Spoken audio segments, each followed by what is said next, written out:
할렐루야. 새로운 교회 주일 예배 오신 여러분 환영합니다. 우리 앞뒤 잡음 바라보시면서 함께 고백하실 때 하나님이 우리의 소망 되십니다. 그렇게 인사 나누시며 고백하시겠습니다. 하나님이 우리의 소망 되십니다. 아멘.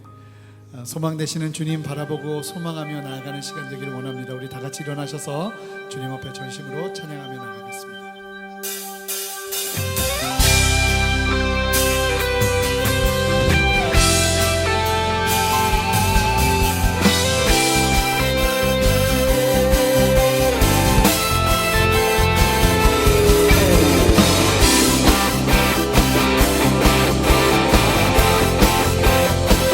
세우시고 구원하신 주님의 뜻과 은혜 안에서 서로를 축복하며 고백합니다. 아주 먼 옛날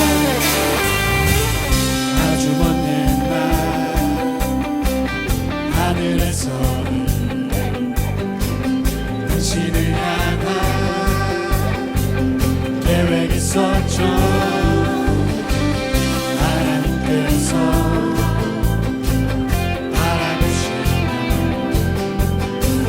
좋았더라고 말씀하셨네. 이 세상 그 무엇보다 귀하게 나의 손으로 창조하였노라. 내가 너로 인하여 기뻐하노라. 내가 너를 사랑하노라. 고백합니다. 사랑해요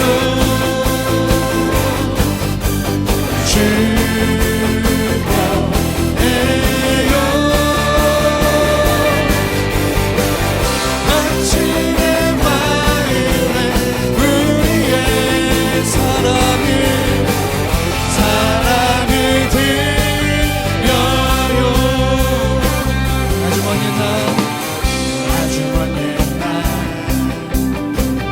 하늘에서는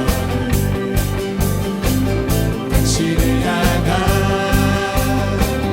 계획이 있었죠. 하나님께서 바라보시며 좋았더라고 말씀하셨네. 이 세상 그 무엇보다 귀하게 나의 손으로 창조하였노라. 내가 너로 인하여 기뻐하노라. 내가 너로 인하여 기뻐하노라.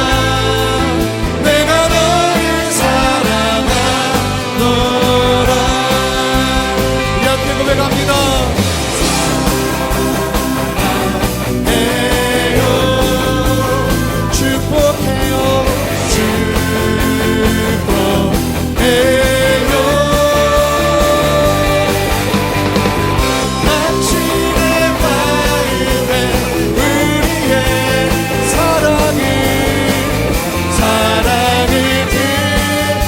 서로를 바라보며 고백합니다.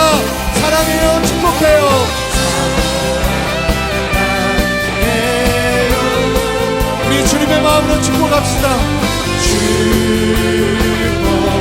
축복해요. 당신의 마음에 우리의 사랑을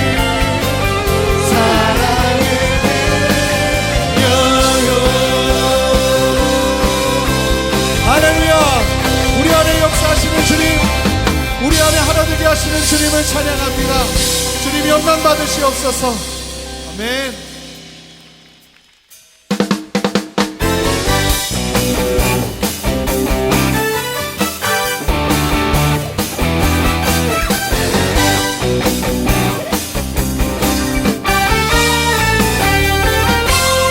우리 함께 선포합니다. 나의 가장 낮은 마음 주께서 기뻐하시고 이래 큰 기쁨을 느끼게 하시는도다. 내가 지쳐 부족할 때 주 내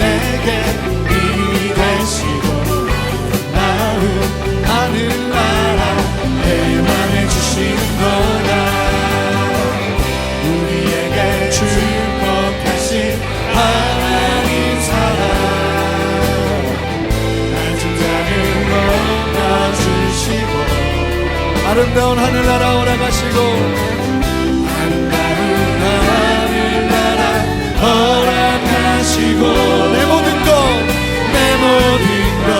예비하시네 할렐루야 찬양하며 기쁨을 감사하며 평안을 강구하며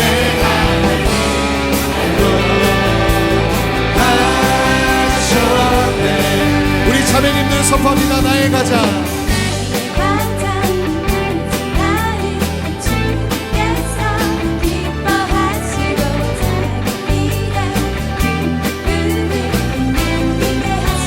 형제님들 고백합니다. 지쳐갈 때 주 내게 힘이 되시고 나라 내 맘에 주시는 우리에게 축복하신 하나님 사랑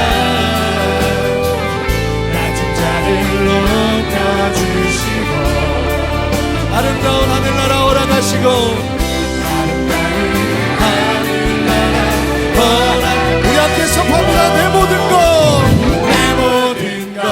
예비하시네 찬양하며 기쁨을 감사하며 평안을 강구하며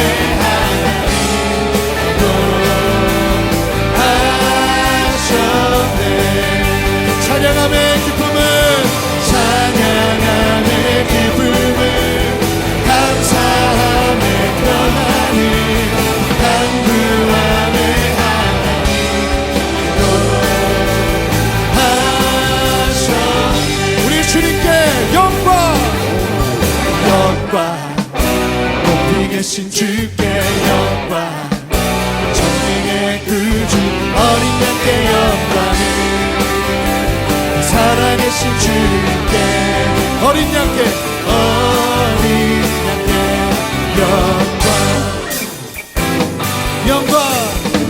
영광 높이 계신 주께 영광 전능의 구주 어린 양께 영광을 살아계신 주께 어린 양께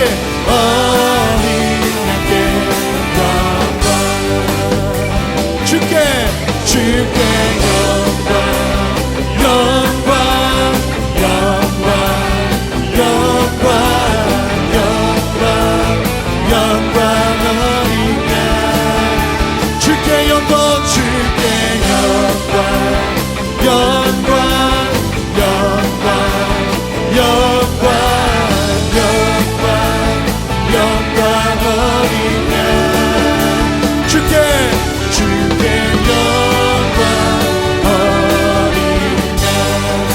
다시 한번 선포합니다. 영광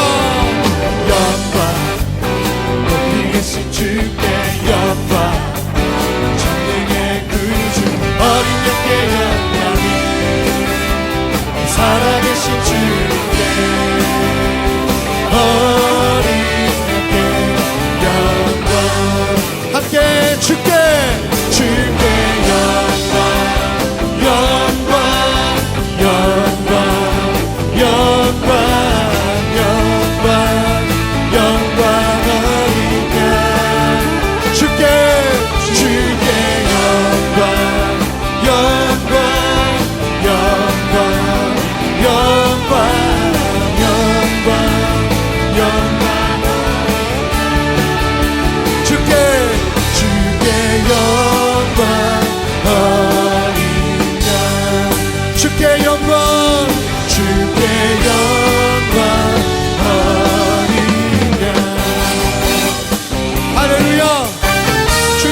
받으시옵소서. 우리 안에 역사하시는 주님 찬양합니다.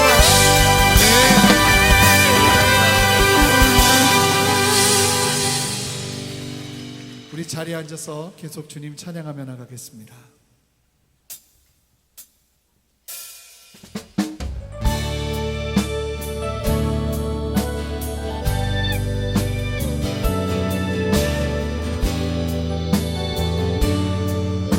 함께 고백합니다. 시작. 죄짐 맡은 우리 구주, 죄짐 맡은 우리 구주, 어찌 좋은 친구인지, 걱정 근심 무거운지 우리 주께 맡기세. 주께 고함 없는 곳, 복을 얻지 못하네. 복을 얻지 못하네. 사람들이 어찌하여 내 주를 모를까.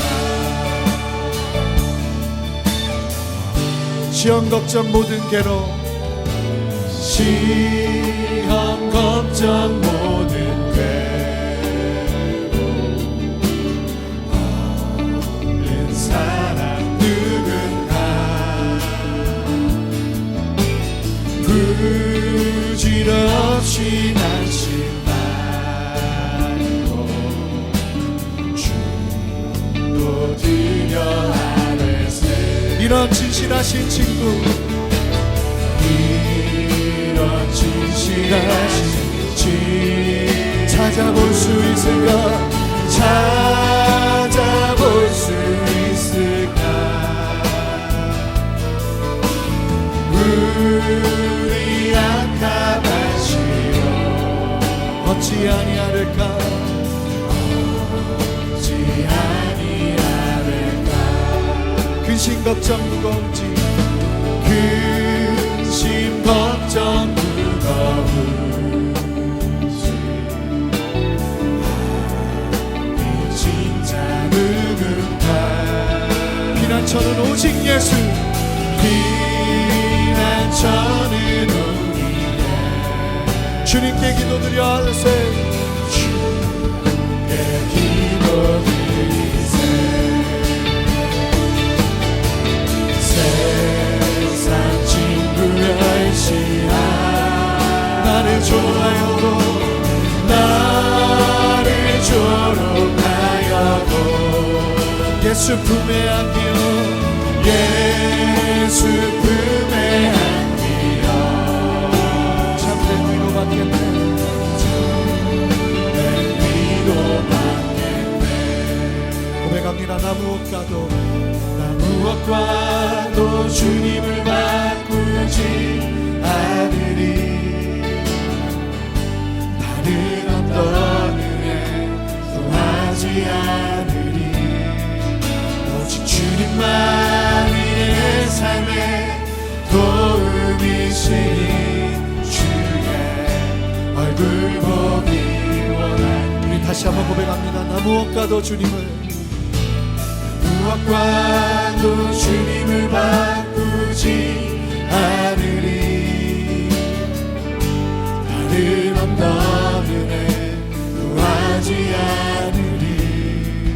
오직 주님만이 내 삶의 도움이시니 주의 얼굴 보기 원하니. 우리 전심으로 고백합니다. 주님 사랑해요. 주님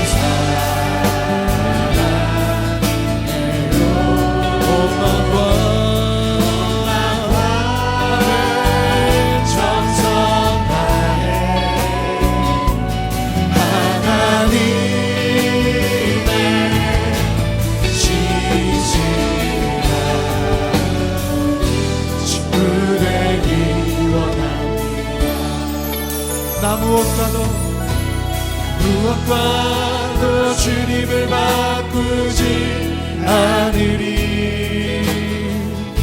다른 어떤 은혜 구하지 않으리. 오직 주님만이 내 삶의 도움이시니 주의 얼굴 보기 원한. 우리 함께 두 손을 높이 들고 고백합니다. 주님 사랑해요. 원망과 정성 다해 하나님의 진실한 친구 되기 원합니다. 우리 온 마음으로 주님 사랑해요. 주님 사랑해요.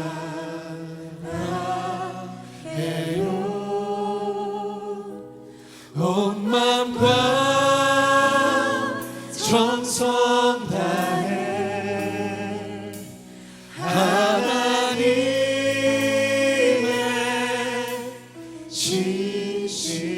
진실한 친구 되기 원합니다. 예수 가장 귀한 그 이름 예수 언제나 기도 들으사 오 예수 나의 손 잡아주시는 가장 귀한 그 이름 예수 찬양하기 원합니다.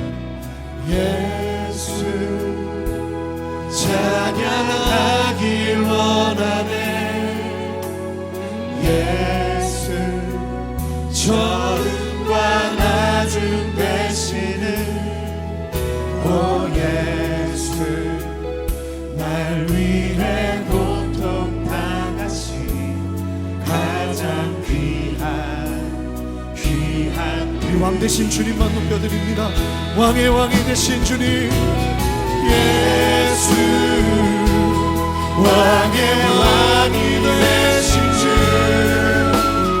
예수 당신의 끝없는 사랑 오 예수 목소리 높여 찬양해 가장 귀한 우리 다시 한번 목소리 높여 왕의 왕이 되신 주님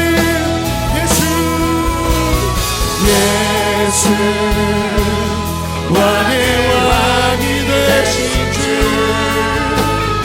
예수 당신의 끝없는 사랑 오 예수 목소리 높여 찬양해 가장 귀한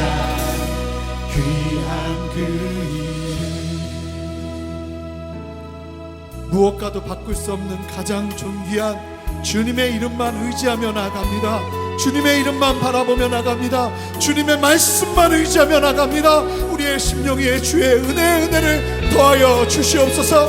그렇게 우리 한 목소리로 주 앞에 간절히 기도하며 나가겠습니다. 함께 기도하시겠습니다. 주님 우리 안에 역사하시는 주님 우리의 예배 가운데 높임 받으시는 주님 주님만 바라보니 왕 되신 주여 우리의 예배 가운데 다스리시고 자정하여 주시옵소서. 만왕의 왕이시며 온 열방과 세계 가운데서 찬양과 영광과 존귀를 받게 합당하신 하나님, 지금 이 예배 가운데에 그리고 무엇보다 우리의 마음의 보좌에 왕으로 좌정하여 주시옵소서. 보좌에서 선포되는 주의 말씀으로 죄와 정욕으로 인해서 영적인 소경이 된 우리의 영을 새롭게 하여 주옵소서. 영적인 문둥병에 걸린 우리의 마음과 균형이 깨진 우리의 몸을 찔러 쪼개어 주옵소서. 그래서 우리의 어두운 눈이 떠지기 시작하며 영적으로 마비된 생각과 마음이 성령에 민감하게 반응하게 하여 주옵소서. 그리고 우리의 몸이 천지창조의 때와 같이 재창조되게 하여 주옵소서. 하나님, 경쟁과 비교와 적자생존의 세상 속에서 살아가는 우리를 고아처럼 내버려 두지 마시고 영적으로 출애굽시키시며 하나님 아버지 임재가 있는 거룩한 땅으로 부르시니 감사합니다. 주의 보좌 앞에서 우리 모두가 주의 음성을 듣게 하여 주시고 이 세상을 이길 뿐만 아니라 영적으로 전복시킬 수 있는 하나님의 사랑과 능력과 지혜로 재충전되고 무장되게 하여 주옵소서. 지난 한 주간 마르다와 같이 앞만 보고 일하고 사역했다면 지금 이 순간은 마리아와 같이 주의 발등상 앞에 앉아서 안식하며 모든 소리를 잠재우고 오직 주의 입술만 주목하게 하여 주옵소서. 주님의 몸된 새로운 교회를 축복하여 주시고 40일 특별 새벽기도 이후에 더욱 뜨거운 말씀과 불과 같은 성령의 기름 부음이 있는 교회가 되게 하여 주옵소서. 그래서 침체된 한국 교회 안에 새로운 교회가 아직도 살아계심이 역사하시는 하나님의 기적과 부흥을 보여주는 사도행전적인 교회가 되게 하여 주옵소서.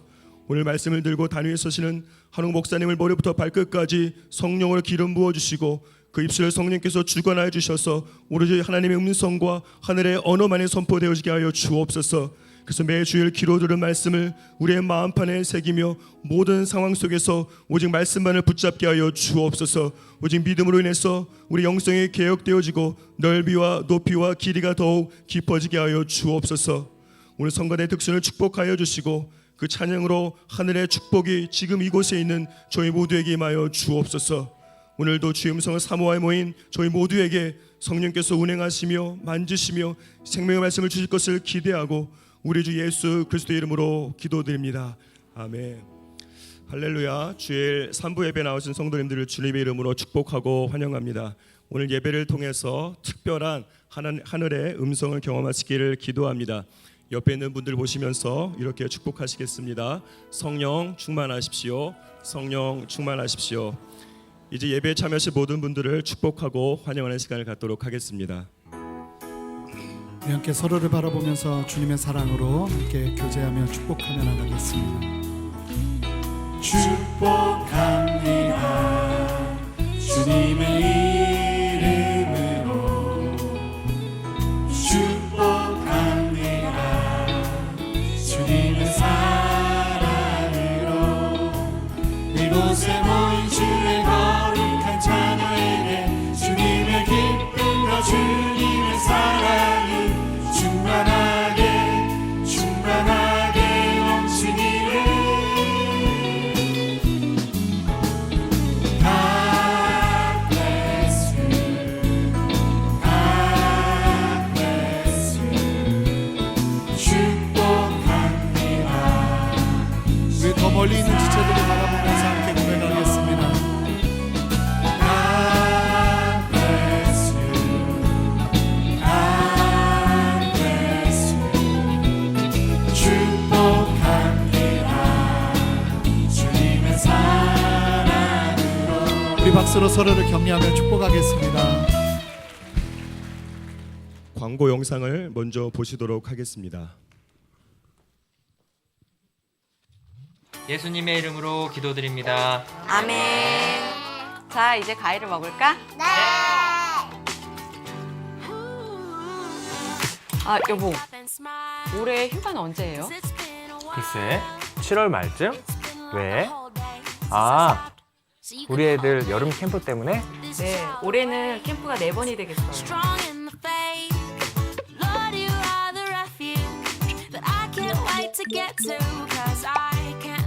올해는 좀 다릅니다. 이 모든 문제를 한 번에 해결해드리는 온가족 캠프 2019 온가족 여름 캠프 패밀리 심포니. 새로운 교회 10주년을 맞아 온가족 여름 캠프를 준비하였습니다. 자녀들을 위한 여름 캠프와 성인들을 위한 주제 세미나와 저녁 집회를 통해 스스로를 튜닝하는 시간을 갖고 패밀리 아우팅과 야외 활동을 통해 합주의 시간들을 가지게 될 것입니다.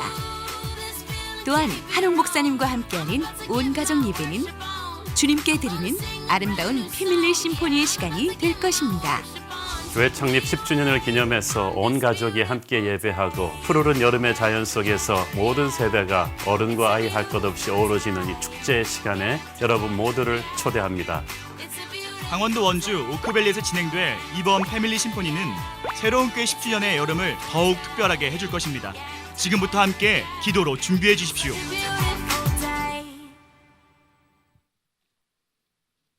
네, 광고 영상으로 보신 바와 같이 창립 10주년을 맞이해서 전 세대가 함께 어우러지는 온가족 캠프 패밀리 심포니가 이번 여름에 강원도 원주에 위치한 오크밸리 리조트에서 진행이 됩니다. 매 여름마다 유재인 주일학교 1000명의 우리 자녀들이 총 9개의 팀으로 나누어져서 각기 다른 장소에서 여름 성경학교와 수련회를 진행하다 보니까 교회 내 진행 부서의 장소 사용에 어려움이 많이 있었습니다. 그래서 올해는 온가족 캠프에서 유재인 주일학교 모든 부서의 여름 성경학교와 수련회가 한 자리에서 한 번에 이루어지게 되었습니다. 뿐만 아니라 부모님들을 포함해서 장년층을 위한 특별 주제 세미나들과 저녁 집회를 준비하였습니다. 다음 세대와 작년 세대가 함께 호흡하고 패밀리 아우팅과 페스티벌을 통해서 새로운 게 모든 가족들에게 아주 특별한 시간이 될 것입니다. 온가족 캠프 패밀리 심포니에 대한 자세한 안내와 신청은 예배 후에 유젠 데스크를 방문해 주시기를 바랍니다. 2019년 1학기 공동체 개강 예배가 3월 5일부터 7일까지 각 공동체별로 오후 7시 30분부터 진행됩니다. 온 공동체 식구들이 함께 모여서 은혜로 여는 공동체 개강 예배에 성도님들의 많은 참여를 바랍니다. 아울러 순장 훈련이 9일 토요일 오전 7시 30분부터 본당에서 시작됩니다. 모든 공동체 순장님들은 순장 훈련에 꼭 참석해 주시기 바랍니다. 봄학기 성경 속으로가 3월 19일부터 11주간 매주 화요일 저녁에 진행이 됩니다. 성경 속으로는 신구약 성경 66권의 흐름을 이해하고 각 권의 특징과 주제를 공부하는 과정으로 새로운 교회의 가장 기본적인 양육 프로그램입니다. 자세한 사항은 주보를 참고해 주시고 신청은 안내 데스크에서 해주시기 바랍니다. 2019년도에 새롭게 시작하는 초신자를 위한 왕초보 성경 공부 SBSB와 구도자 커피 브레이크 학생을 모집하고 있습니다. 신청 자격은 새로운교회 등록한 지 1년 미만의 초신자 및 구도자입니다. 6주의 왕초보 성경 공부 과정과 6주의 커피 브레이크 창세기 과정으로 진행된 이번 스쿨에 초신자와 구도자분들의 많은 신청을 부탁드리고 자세한 내용은 주보를 참고해 주시고 신청은 본당 앞에 있는 안내 데스크에서 해주시기 바랍니다. 이번 주 수요 기도 예배에서는 전 탁구 국가대표 선수였고 현재 몽골 선교사이신 양영자 선교사님을 모시고 말씀과 간증의 은혜를 나눌 예정입니다. 감동 있는 예배의 자리에 많은 성도님들을 초대합니다. 새벽을 깨워서 하나님을 찬양하는 새벽 찬양팀에서 싱어를 모집합니다. 은혜로운 찬양으로 섬기기를 원하고 새벽 예배에 성실하게 참석 가능한 등록 교인이라면 누구든지 신청이 가능합니다. 교회를 사랑으로 섬기를 원하시는 성도님들의 많은 지원을 바랍니다. 이제 성가대 특순후에 한옥 목사님께서 하나님의 말씀 전해주시겠습니다.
두 형제의 엇갈린 운명.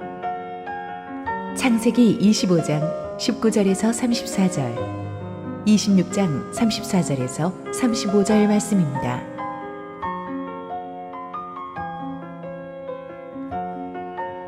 아브라함의 아들 이삭의 족보는 이러하니라. 아브라함이 이삭을 낳았고 이삭은 40세에 리브가를 맞이하여 아내를 삼았으니 리브가는 밧단 아람의 아람 족속 중 부두엘의 딸이요 아람 족속 중 라반의 누이였더라. 이삭이 그의 아내가 임신하지 못하므로 그를 위하여 여호와께 간구하며 여호와께서 그의 간구를 들으셨으므로 그의 아내 리브가가 임신하였더니 그 아들들이 그의 태 속에서 서로 싸우는지라. 그가 이르되 이럴 경우에는 내가 어찌할꼬 하고 가서 여호와께 묻자온대 여호와께서 그에게 이르시되 두 국민이 내 태중에 있구나. 두 민족이 내 복중에서부터 나누이리라. 이 족속이 저 족속보다 강하겠고 큰 자가 어린 자를 섬기리라 하셨더라. 그 해산 기한이 찬즉 대의 쌍둥이가 있었는데 먼저 나온 자는 붉고 전신이 털옷 같아서 이름을 에서라 하였고 후에 나온 아우는 손으로 에서의 발꿈치를 잡았으므로 그 이름을 야곱이라 하였으며 리브가가 그들을 낳을 때에 이삭이 60세였더라.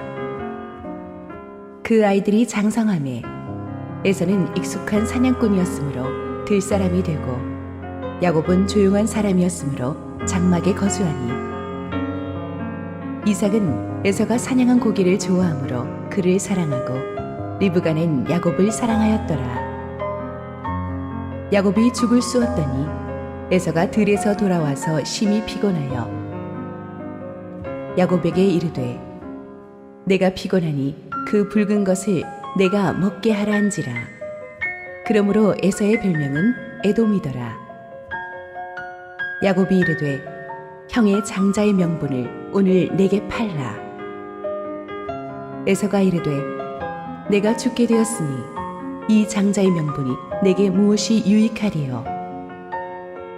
야곱이 이르되 오늘 내게 맹세하라. 에서가 맹세하고 장자의 명분을 야곱에게 판지라.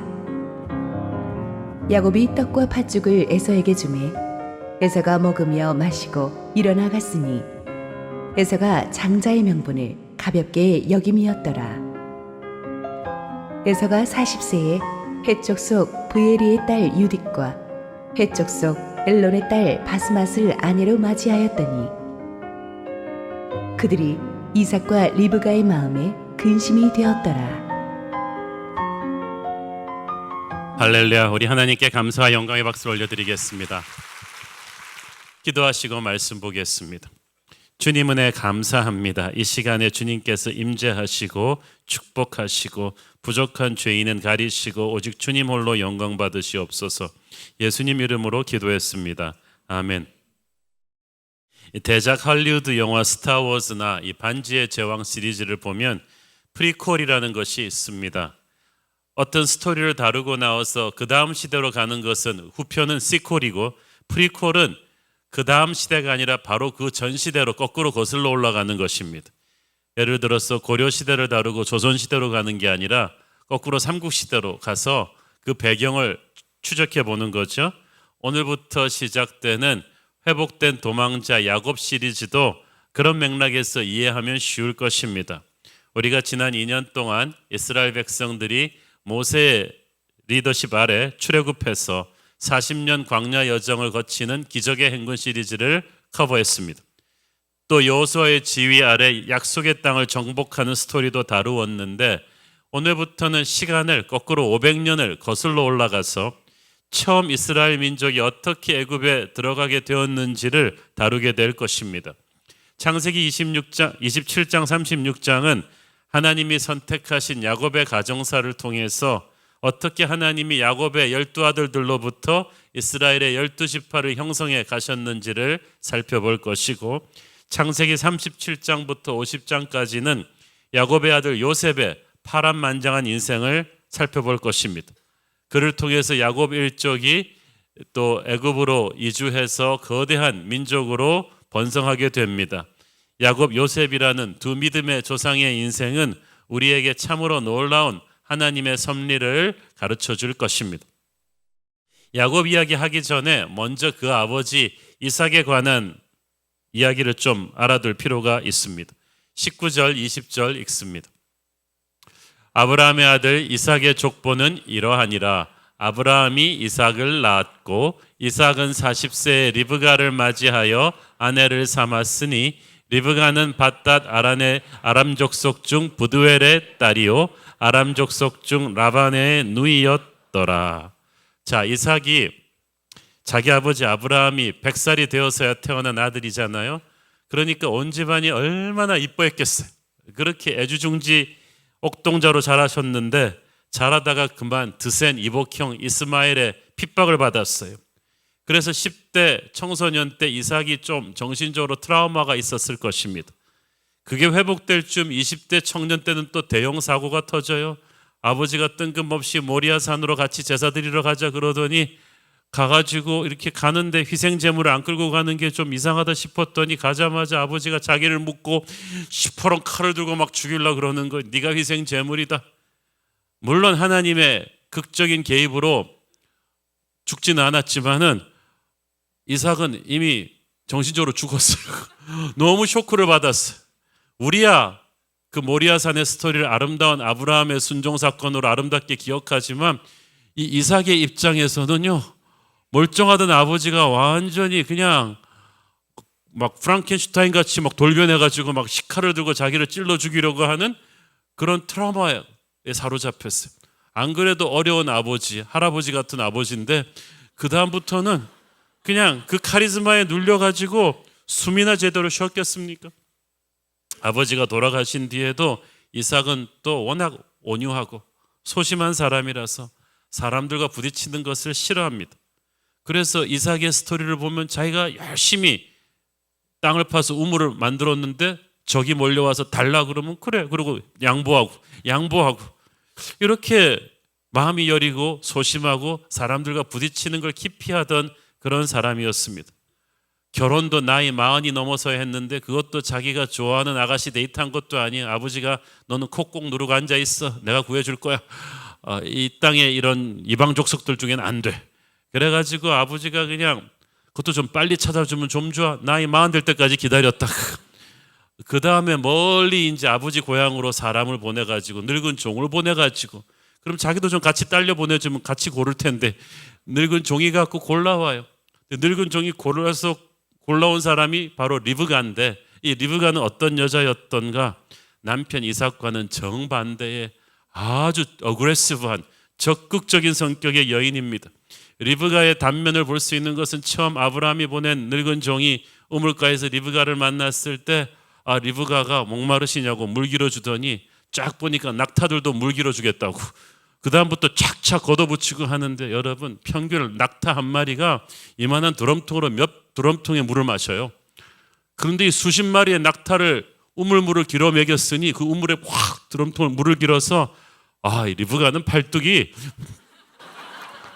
그냥 뭐 이건 여자 아놀드 슈워시네거야. 그런 아가씨예요. 그리고 그 먼 800km나 떨어진 곳까지 자기가 자청해서 시집 가겠다고 자기 아버지한테 얘기해가지고 떠나온 아주 당찬 여장부입니다. 이삭은 어릴 때는 아버지한테 눌려 결혼했더니 또 이제 부인도 그냥 카리스마가 장난이 아니셔. 그래가지고 정반대의 성격과 만나서 결혼하게 되죠. 자, 40이 넘어서야 결혼한 이삭은 그 뒤 20년이 지나도록 아이를 갖지 못했습니다. 그래서 이 문제로 하나님께 기도했어요. 오늘 본문인 25장 21절 읽습니다. 이삭이 그의 아내가 임신하지 못함으로 그를 위하여 여호와께 간구하매 여호와께서 그의 간구를 들으셨으므로 그의 아내 리브가가 임신하였더니 이삭은 20년 동안 애가 안 생기니까 비로소 25년 동안이나 자기의 태어남을 기다렸던 아버지 아브라함의 심정을 그때 조금 느꼈을 거예요. 사실 이삭은 아기가 안 생길 거라는 걱정도 하지 않았었어요. 왜냐하면 자기 가문에 내려오는 약속이 있잖아요. 하늘의 별처럼 바닷가의 모래처럼 너의 자손을 많게 할 것이라 그랬으니까 이삭은 결혼하면 바로 애가 생길 줄 알았어요. 그런데 20년이나 걸렸어요. 그래서 기도한 거예요. 하나님은 약속하신 것을 반드시 이루어 주시지만 우리의 기도를 통해서 이루어 주시는 줄 믿습니다. 그러므로 여러분이 아무리 약속의 말씀을 받았어도 기도하지 않으면 그 약속이 현실이 되지 않습니다. 오늘날 가정의 위기는 집에 돈이 없는 게 아니라 기도가 없는 거예요. 기도하는 부부, 기도하는 부모, 기도하는 자녀가 있는 가정은 어떤 위기가 와도 반드시 돌파구를 찾아낼 것입니다. 반드시 하나님이 살 길을 열어주십니다. 그러므로 여러분, 가정의 기도의 재단을 쌓으십시오. 어렵고 힘든 일이 있으면 온 가족이 함께 기도하시는데 특히 아버지가 기도하셔야 돼요. 서로 멀리 떨어져 있으면 가족 카톡방을 만들어 가지고 기도 제목을 나누고 함께 기도하십시오. 하나님이 여러분의 가정을 지키실 것입니다. 자, 그렇게 아버지 이삭이 간절히 기도해서 그 응답으로 잉태된 것이 에서와 야곱 쌍둥이 형제예요. 그런데 얘들이 뱃속에 있을 때부터 심상치가 않아요. 22절 읽습니다. 그 아들들이 그의 태 속에서 서로 싸우는지라 그가 이르되 이럴 경우에는 내가 어찌할꼬 하고 가서 여호와께 묻자온대. 애들은 뱃속에 있을 때가 제일 편하다고 누가 그랬어요? 에서와 야곱은 뱃속에 있을 때부터 아주 다이나믹해요. 인생이 그냥 막 뱃속에서 이중 격투기를 했는지 어머니가 너무 힘들었어요. 자식이 없어서 기도했던 때가 어제 같은데 이제는 자식 때문에 기도하게 됩니다. 참으로 자식은 평생 부모의 기도 제목인가 봐요. 이 문제를 놓고 기도하는 중에 특히 리브가가 자기 뱃속에서 싸우니까 특히 간절하게 하나님께 이 문제를 놓고 기도합니다. 25장 23절 읽습니다. 여호와께서 그에게 이르시되 두 국민이 네 태중에 있구나. 두 민족이 네 복중에서부터 나누이리라.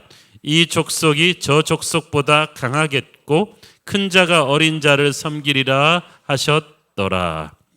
영어 성경에 보면은 이 문제로 기도한 것이 리브가예요.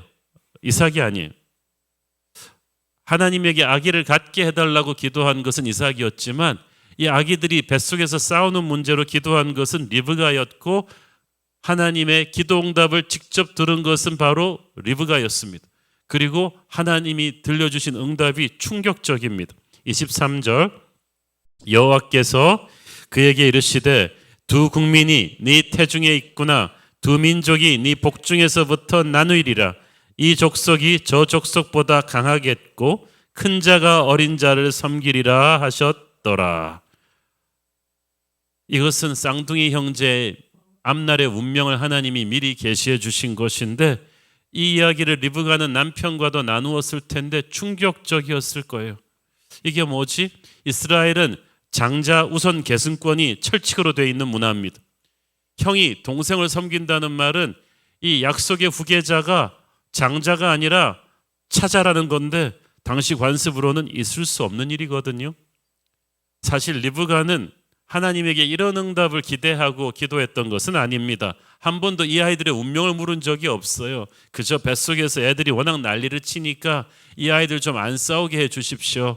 그리고 하나님께서 시간이 지나면 괜찮아질 것이다. 좀 이런 응답을 기대하고 했을 텐데 하나님께서는 리브가가 생각하지도 못한 큰 그림을 보여주셨습니다. 이것은 단순히 너희들의 가정사를 넘어서 에돔과 이스라엘이라는 두 민족의 운명으로 연결되는 큰 역사의 그림이다 라고 말씀하신 거예요. 리브가는 단순히 아이들이 태중에서 부딪히는 문제로 치유와 위로를 원했는데 하나님께서는 비전을 주셨어요. 이렇듯 우리가 기도한 것과 우리가 받는 기도 응답이 전혀 다른 경우가 있어요.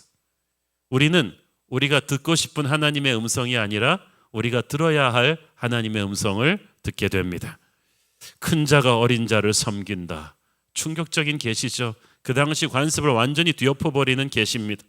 말라기 1장에 보면 하나님께서 어디까지 말씀하시냐 하면은 내가 야곱을 사랑하였고 에서는 미워하였다고 되어 있습니다. 문법적으로 좀 더 정확하게 표현하자면 야곱을 향한 나의 사랑이 너무나 지극해서 에서는 내 관심 밖으로 밀려났다는 뜻이에요. 중요한 것은 하나님의 선택이 야곱에게 있다 하는 거예요. 아브라함으로부터 시작된 이 믿음의 가문을 이어나갈 이 위대한 사명이 에서가 아닌 야곱의 손으로 갈 것이다. 서열상으로 보면 있을 수 없는 일이죠. 에서가 연장자고 야곱이 밑인데, 태어난 순서도 그렇고 세상적인 능력을 봐도 그래요. 앞으로 보면 에서가 정말 세상적인 실력이 더 뛰어난 사람인데 야곱은 볼품없는 사람이에요. 여기서 우리는 어떤 메시지를 배웁니까? 우리는 복받을 자격이 없는 사람이고 부족함이 많은 죄인들인데 오직 은혜로 하나님이 우리를 구원해 주셨습니다. 그래서 우리는 교만할 수가 없어요. 동시에 우리는 건강한 자존감이 있어요. 세상의 화려함에 기죽지 않고 우리의 연약함 때문에 위축되지도 않습니다. 높으신 하나님이 저와 여러분을 은혜로 구원하시고 자녀 삼아 주셨습니다. 하나님은 약한 나를 강하게 하시는 분이세요. 에서와 야곱 두 쌍둥이 형제가 태어나서 완전히 극과 극의 인생을 삽니다.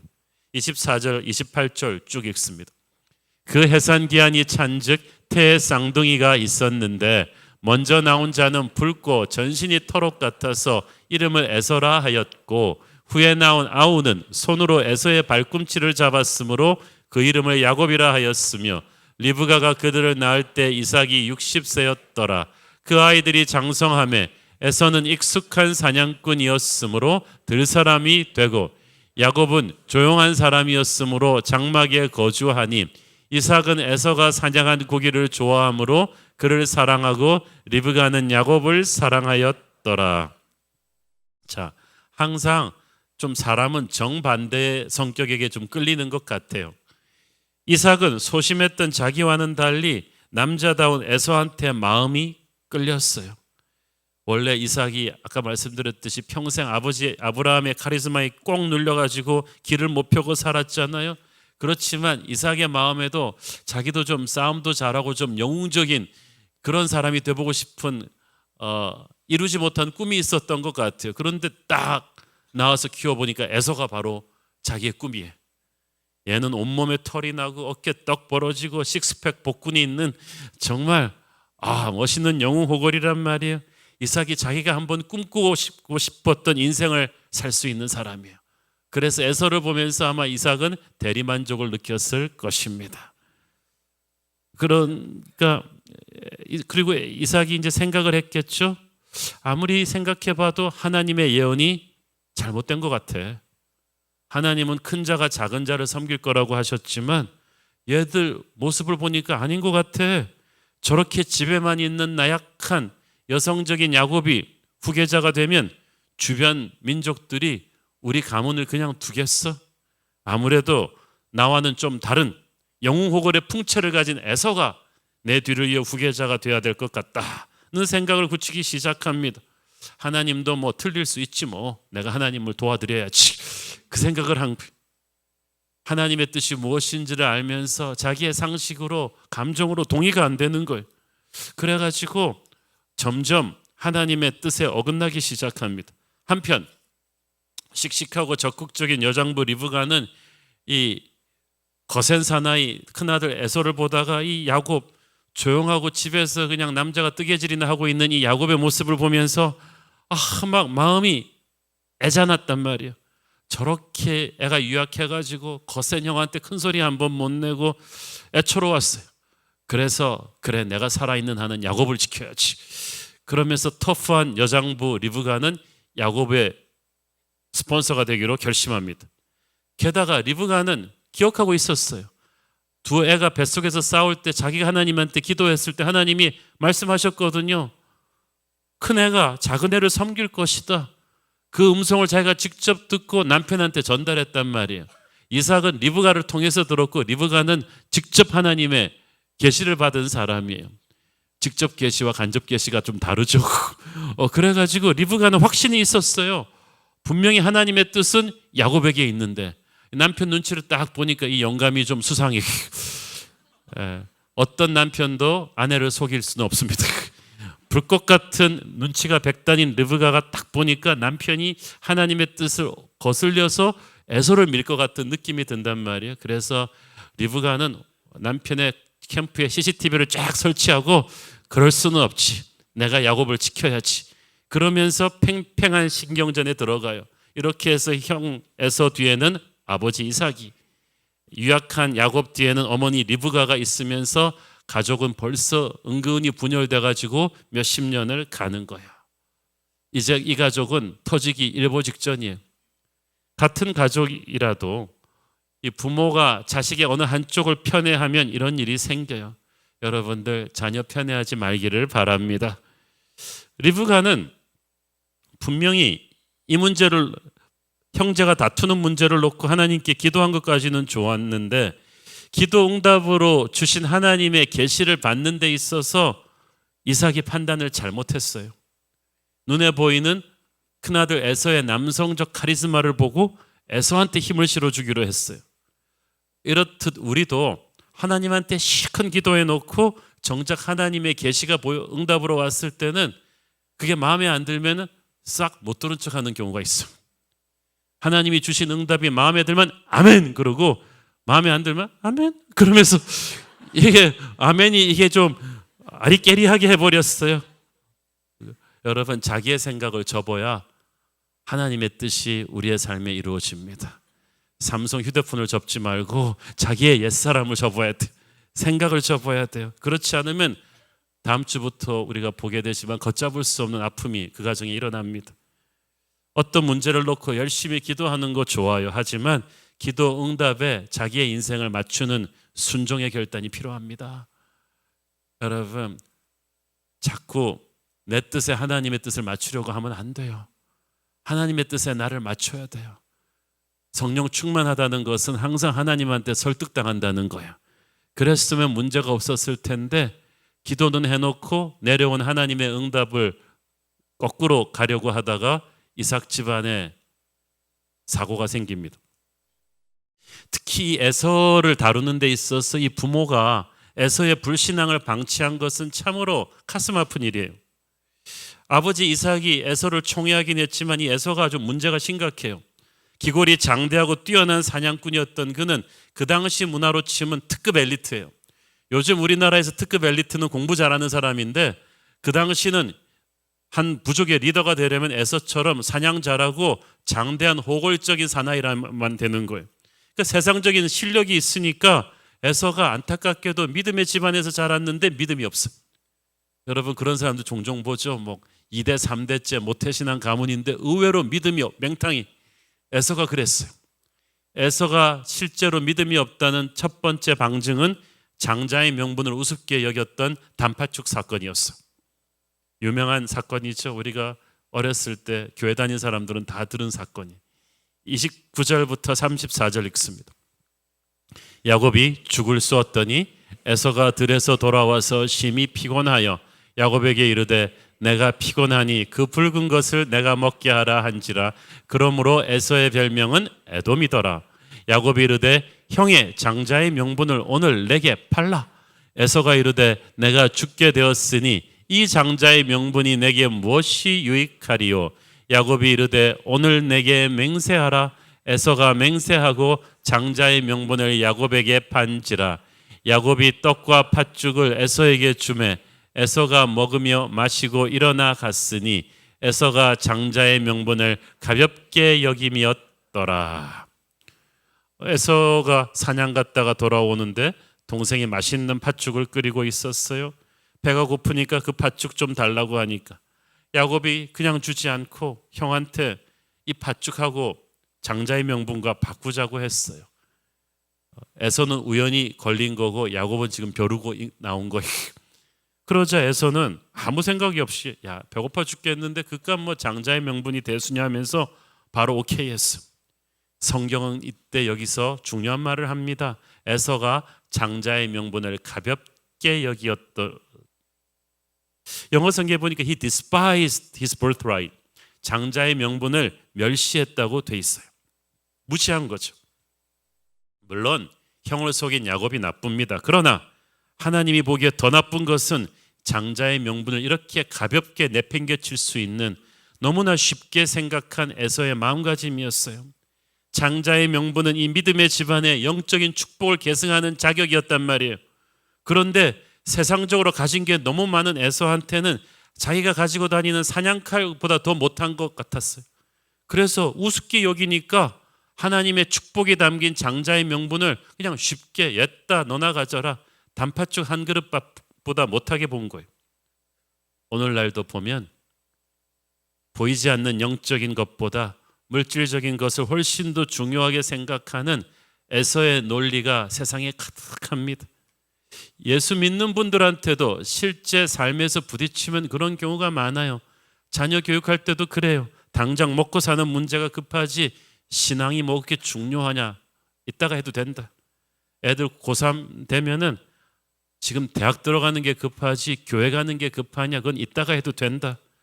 장자의 명분을 단팥죽 한 그릇에 파는 에서 심리라는 거예요. 그래서 세상적인 실력이 있는 사람들이 신앙 가지는 게 어려워요. 왜냐하면 학벌이나 세상적인 실력에 비해서 신앙은 당장 지금 없어도 뭐 별 대수롭지 않은 것처럼 보이거든요. 이삭과 리브가 같은 믿음 좋은 부모가 자식 에서의 이런 점을 일찌감치 감지하고도 방치했다는 게 문제예요.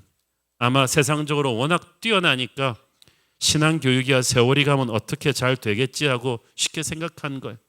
우리가 집에서 공부 잘하는 애는 다 부모도 눈치 보잖아요. 그냥 공부만 잘하면 됐지 뭐 신앙은 나중에 가져도 되겠지. 아버지 이삭은 에서를 왜 좋아했습니까? 28절에 보니까 에서가 사냥한 고기를 좋아했다고 했어요. 그래서 에서를 좋아했다는 거예요. 이 말을 요즘 버전으로 풀면 에서가 가져온 사냥한 고기가 뭐겠어요? 1등짜리 성적표예요. 명문대 입학 소식이에요. 대기업에 들어갔다는 거예요. 의사 변호사 됐다는 거죠. 그리고 부모한테 선물도 사드리고 이 모든 것을 우리는 세상이 주는 트로피라고 할 수 있고 에서가 사냥해온 고기라고 할 수 있어요. 오늘날 믿음의 부모들도 자녀들이 세상적으로 성공해서 가져다주는 이 에서의 사냥한 고기에 혹해가지고 야 우리 아이 이제 걱정 없구나, 정말 이게 축복의 증거가 아닌가 하면서 잘못된 판단을 하는 경우가 얼마나 많습니까? 이런 반응을 부모가 보이면요 영적인 권위가 없어져요. 아이들을 영적으로 이끌 수가 없어요. 아버지가 말로는 교회 다닌다 하고 장로고 집사고 하면서 정작 사냥한 고기만 갖다 주면 1등짜리 성적표만 갖다 주면 정신없이 좋아하는 아버지를 보면서 에서가 무슨 존경심이 있었겠어요.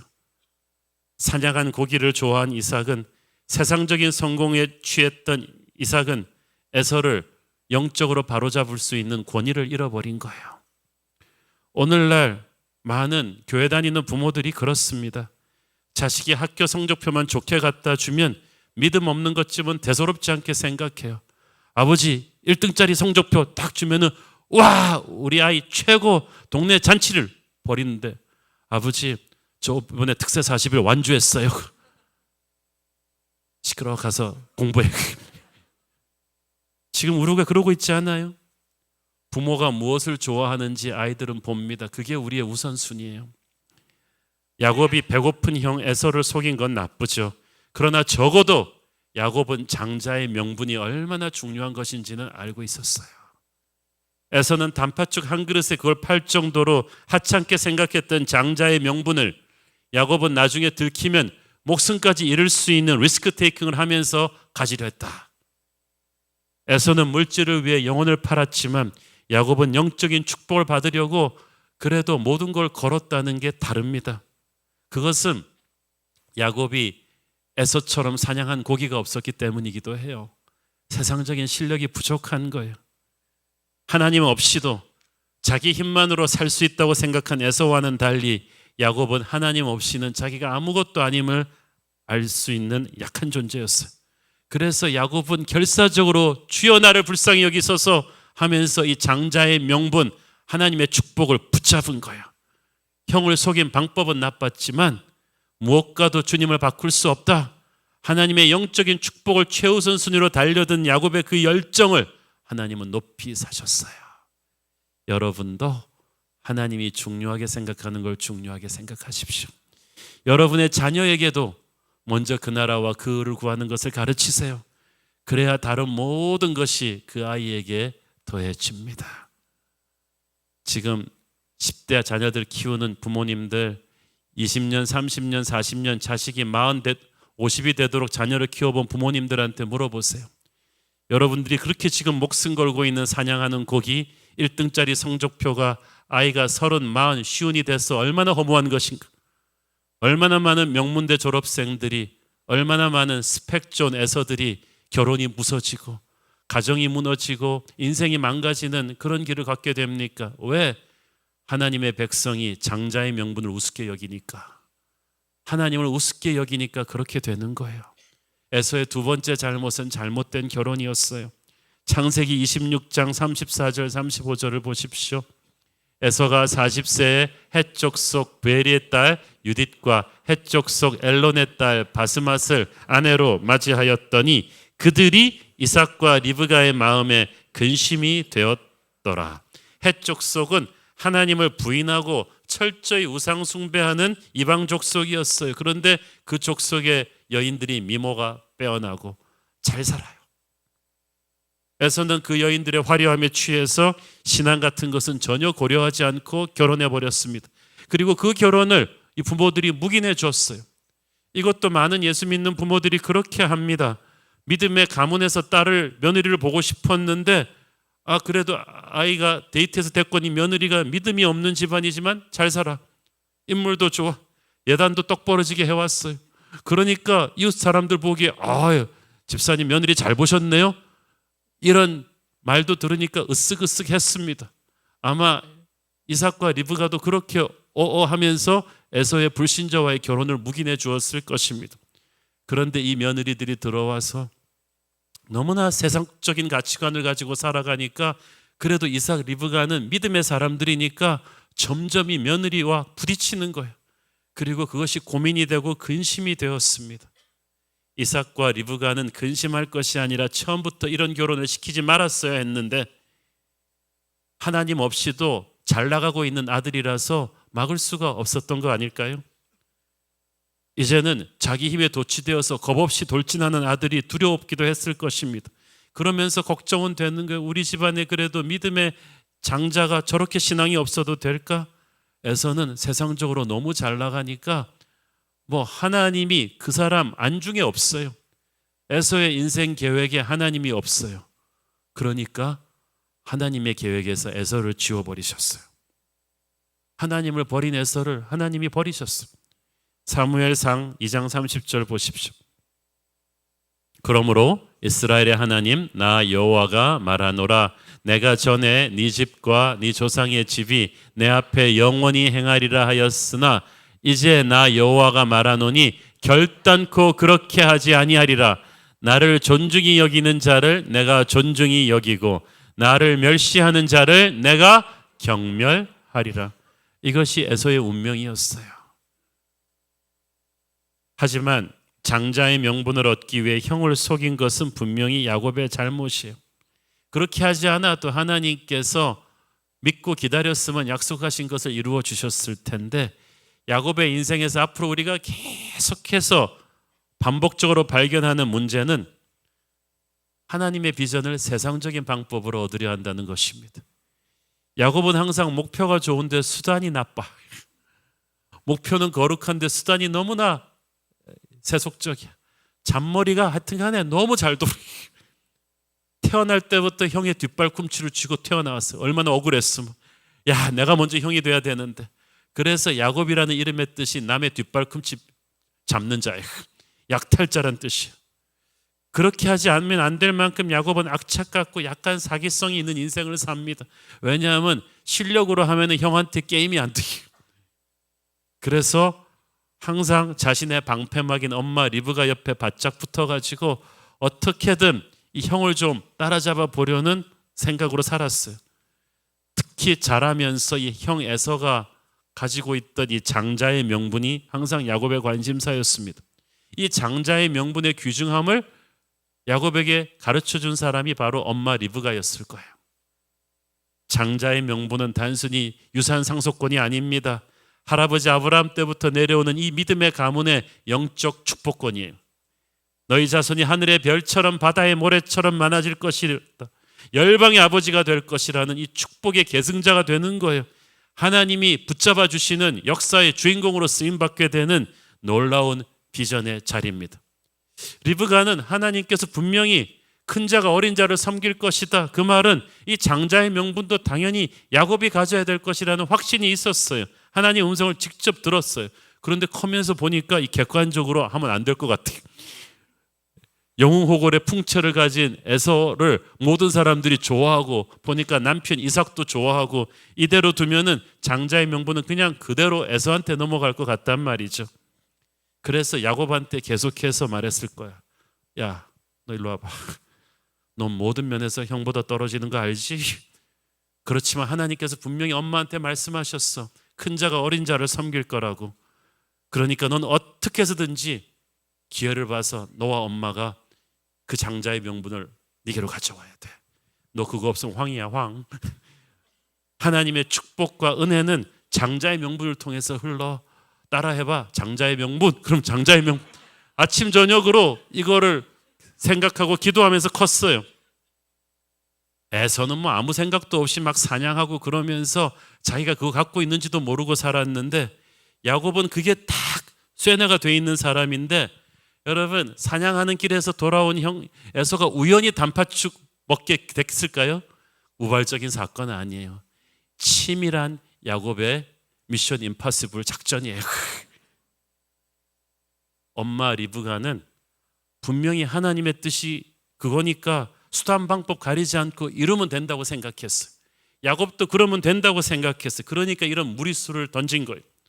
그러나 리브가와 야곱이 알아야 했던 사실은 아무리 하나님이 약속하신 것이라 해도 그것을 인간적인 방법으로 약탈해 와서는 안 된다는 거예요. 복은 강탈해 오는 것이 아니라 하나님이 주실 때까지 기다리는 겁니다. 하나님이 약속하신 복도 마찬가지예요. 하나님의 때에 하나님의 방법으로 주실 것을 믿고 기다렸어야 했는데 이걸 못 기다려요. 한국 사람 피가 있나 봐요. 못 기다려. 자기가 원하는 것을 얻기 위해서 조급하게 일을 처리했습니다. 아까도 말씀드렸듯이 이게 우연히 벌어진 사건이 아닙니다. 수십 년간 같이 살아온 형제예요. 야곱은 에서의 사냥길 동선을 훤히 꿰뚫고 있어요. 형이 사냥 끝내고 돌아오는 시간과 길목을 정확하게 파악하고 있다가 그때쯤이면 에서가 얼마나 배고픈지를 알고 있기 때문에 형이 가장 좋아하는 특급 단팥죽을 끓였어요. 본죽의 원조죠. 잘 해가지고 어찌 보면은 누가 아멘 그랬듯이 야곱은 어찌 보면 형 에서의 약점을 정확하게 파고 들어가지고 자기가 원하는 것을 얻어낸 교활한 사람이죠. 그래서 단기간에 승리는 했지만 다음 주 본문에 나오지만 야곱은 자기 교활함으로 인해서 두고두고 험악한 인생 살게 됩니다. 형과 원수가 되어서 집에서 쫓겨나가 20년간 도망자 생활을 합니다. 어머니를 다시는 보지 못합니다. 도망자 생활을 하는 동안에 또 타향에서 자기보다 더한 사기꾼 삼촌을 만나가지고 고생하다가 돌아오게 돼요. 물론 그는 궁극적으로 약속의 계승자가 되지만 정말 험악한 인생을 살게 되는 거예요. 이 모든 것이 하나님의 약속을 인간적인 방법으로 무리해서 얻어낸 결과죠. 하나님이 약속하신 축복일수록 인내하고 순종하며 기다려야 한다. 오늘의 메시지를 마무리하면서 저는 여러분이 장자의 명분의 영적인 의미가 오늘날 우리에게 무엇인가를 생각해 보시기를 바랍니다. 에서가 그토록 가볍게 여겼던 장자의 명분, 야곱이 수단 방법 안 가리고 취하려고 했던 그 장자의 명분, 그것이 오늘날 우리에게 주는 영적인 의미는 한마디로 예수 그리스도의 은혜입니다. 유대인들은 예수님의 은혜를 가볍게 생각했어요. 자기들이 선택된 민족이고 주일 성수하고 금식하고 안식일 지키고 성전에 나오니까 자기들은 하늘나라 퍼스트 클래스는 따놓은 당상이라고 생각했어요. 예수님을 무시했어요. 그를 십자가에 못 박았어요. 그러나 유대인들이 경멸하던 이방인들은 예수님을 보배롭게 여겼습니다. 그분을 사랑했어요. 그분을 영접했어요. 그래서 하나님께서 에서를 버리고 야곱을 택하듯이 유대인들을 버리고 이방인들에게 복음의 물줄기를 돌려주신 것입니다. 지금도 그렇습니다. 오늘도 날도 에서 마인드로 사는 사람들, 자기 실력에 도취된 교만한 사람들은 결코 예수님의 은혜의 가치를 모릅니다. 교회 다닌다고 하면서도 간절하게 기도하지 않아요. 절박하게 엎드리지 않아요. 신앙을 쉽게 생각해요. 자녀들한테 믿음 교육할 때 아주 그냥 집중적으로 하지 않아요. 아이들한테 예수님이 가장 소중하다고 가르치지 않아요. 고3이 되면은 그냥 밀어버릴 수 있는 것을 신앙이라고 가르쳐요. 그러니까 뭐가 안 되는 거예요. 될 듯한데 세상적인 실력이 그렇게 뛰어난데 안 되는 거예요. 그러나 야곱의 자세로 사는 사람들이 있습니다. 자기의 부족함을 인정합니다. 겸손하고 마음이 가난합니다. 그래서 예수님의 은혜를 소중하게 생각합니다. 이 예배의 시간을 타협하지 않아요. 기도의 시간을 타협하지 않아요. 아이들한테 말씀을 사랑할 것을 가르쳐요. 아이들이 영적으로 승리하는 것을 기뻐합니다. 이렇게 야곱의 마인드로 예수님의 은혜를 간절히 붙잡는 자에게 하나님이 축복이 오는 것입니다. 여러분, 예수님의 은혜를 최우선 순위로 두고 갈망하십시오.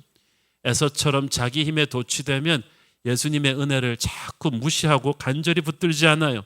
그러면 하나님의 임재가 여러분을 떠날 거예요. 우리는 그저 야곱처럼 자기의 약함을 깨닫고 주님의 크심을 알아서 결사적으로 주의 은혜를 추구해야만 합니다. 그러면 하나님께서 우리를 사랑하시고 축복하실 거예요. 은혜 아니면 살아갈 수가 없는 야곱 같은 연약한 백성이 되십시오. 주의 손이 여러분과 함께 할 것입니다. 기도하겠습니다. 주님, 은혜를 감사합니다. 오늘 장자의 명분을 귀히 여겼던 야곱처럼 우리의 약함을 인정하고 예수님의 은혜를 귀하게 여기는 우리 되게 하여 주옵소서. 예수님 이름으로 기도했습니다. 아멘. 우리 다 함께 일어나셔서 봉헌 찬양 드리겠습니다. 은혜 아니면 살아갈 수가 없네. 은혜 아니면 살아갈 수가 없네. 호흡마저도 다 주의 것이니 세상 평안과 위로 내게 없어도 예수, 오직 예수뿐이네. 은혜 아니면 살아갈 수 없네. 은혜 아니면 살아갈 수가 없네. 호흡마저도 다 주의 것이니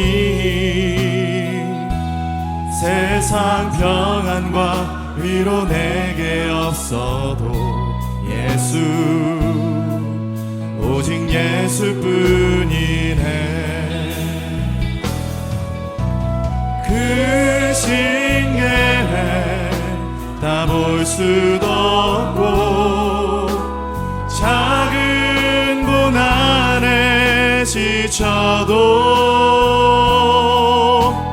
주께 묶인 나의 모든 삶 버티고 견디게 하시네. 은혜 아니면 살아갈 수가 없네. 나의 모든 것 다 주께 맡기니 참된 평안과 위로 내게 주신 주 예수, 오직 예수뿐이네. 그 신계획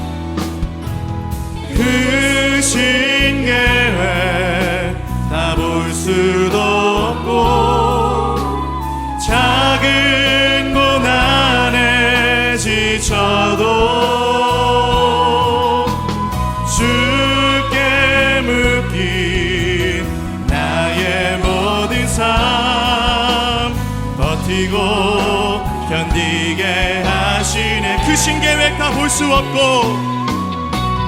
그 신계획 다 볼 수도 없고 작은 고난에 지쳐도 주께 묶인 나의 모든 삶 버티고 견디게 하시네. 은혜 아니면 살아갈 수가 없네.